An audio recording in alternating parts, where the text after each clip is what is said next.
And welcome to Hannity. And tonight, left-wing radicals are directly to blame for inciting violence at Donald Trump's rallies over the weekend. On Friday, agitators forced Trump to cancel his scheduled event in Chicago over security concerns. Now, the disruptors were encouraged by the likes of the unrepentant domestic terrorist friend of Obama, Bill Ayers. He was in the middle of the unrest and even posted a video of the protests on Twitter, and he wrote, "We shut Trump down. Beautiful gathering of anti-racist youth." But Ayers is not the only one. The left-wing group MoveOn.org, which has endorsed Bernie Sanders for president, also took credit for what took place in Chicago on Friday. Now, MoveOn.org is now openly soliciting donations to help create even more chaos at future political events of Donald Trump. And on Saturday, a man who, according to a report, says he's a Bernie Sanders supporter, he took it a step further. He tried to rush the stage while Trump was speaking. The Secret Service was forced to intervene. Here with reaction, author of the New York Times bestseller, Duplicity. He's a former Speaker of the House, Fox News contributor, Newt Gingrich. Mr. Speaker, it's sort of like the same left-wing, I'll use the word fascism, that we see on college campuses. Mark Thiessen had a piece today. Condi Rice, other people have been shut down, denied opportunities to speak because they're conservative. Seems like the same thing's happening here. Thoughts? Well, look, first of all, the actions Friday night clearly were left-wing fascism, and you're exactly right. I'm really saddened by any Republican who wants to blame Trump. Donald Trump wasn't the reason, for example, that, as you point out, Condi Rice gets canceled, Ben Carson gets canceled on the campus, Ayaan Hirsi Ali gets canceled on the campus. The fact is you have this entire movement of fascism which is saying, if you don't agree with me, I'm going to shut up your right to speak, I'm going to intimidate you, I'm going to bully you. And they're terrified of Trump because he seems to be strong enough and dynamic enough to take him head on. But it's worse than that in the news media. You have on MSNBC, for example, Rachel Maddow suggesting that for Trump to go to Chicago, Cleveland, or St. Louis is provocative because of racial incidents that have occurred in those three cities. Now, imagine an American television figure suggesting that a presidential candidate shouldn't visit Chicago, Cleveland, or St. Louis. This is madness.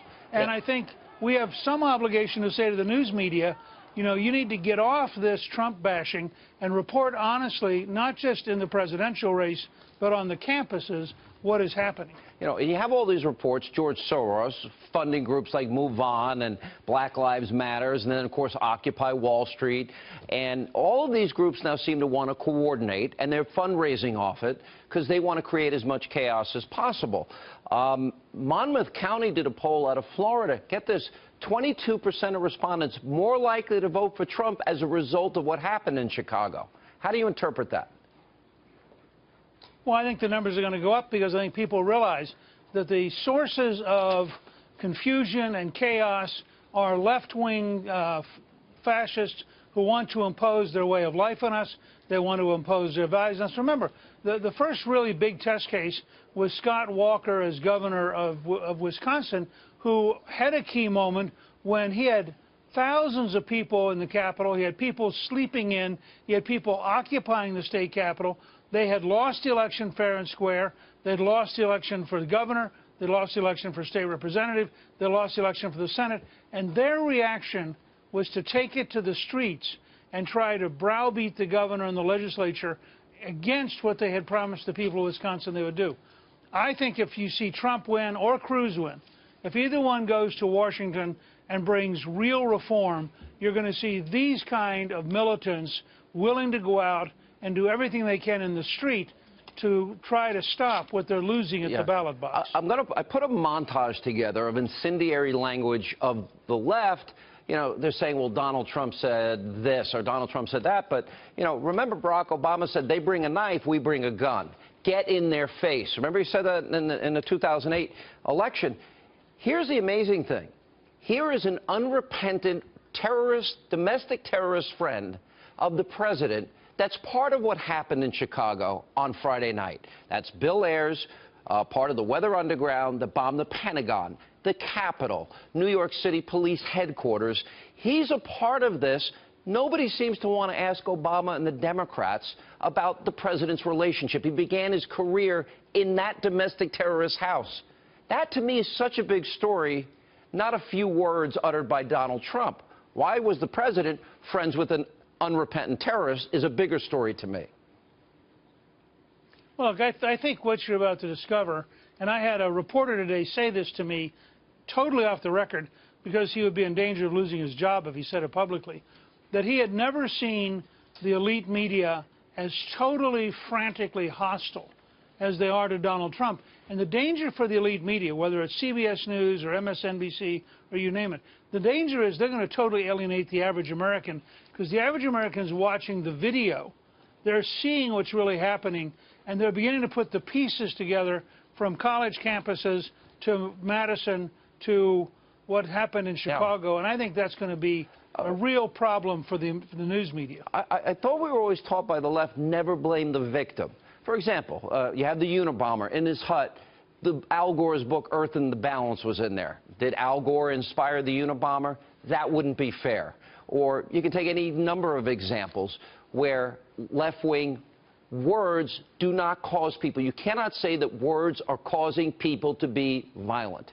But that's the narrative that they're trying to. It seems that there is a narrative that they're trying to advance, that Donald Trump brought this on himself, which is the most intellectually dishonest argument that I think I've heard in this entire race, which has been pretty crazy up to this point.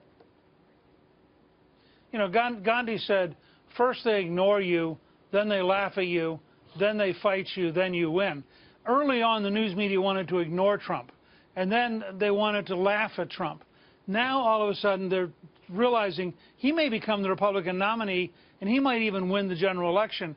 And that has them so frantic that they're prepared to cover anything in a biased way in order, in the last desperate steps of trying to stop Trump. And that's what you're seeing. So the fascist left can do whatever it wants. Yeah. It's going to have as its big ally much of the American news media. And the guy that attacked him, I'll roll the video again. This guy who was bragging on Twitter that something was going to happen, this guy was released hours after he tried to attack a presidential candidate. Could you imagine the indignation and outrage if he had tried to attack Hillary or Bernie Sanders? You know, I'm having a hard time. I mean, he literally jumped over the barricade and literally tried to get to Trump. Now he's being heralded on CNN as a great hero. Right. And that's because you have an entire block of people in the media who are so paranoid about Donald Trump that they will rally around anybody who does anything to try to stop Trump, even if it is totally un-American, totally illegal, totally violates our system and our tradition. And this is going to be a very big moment for the American people.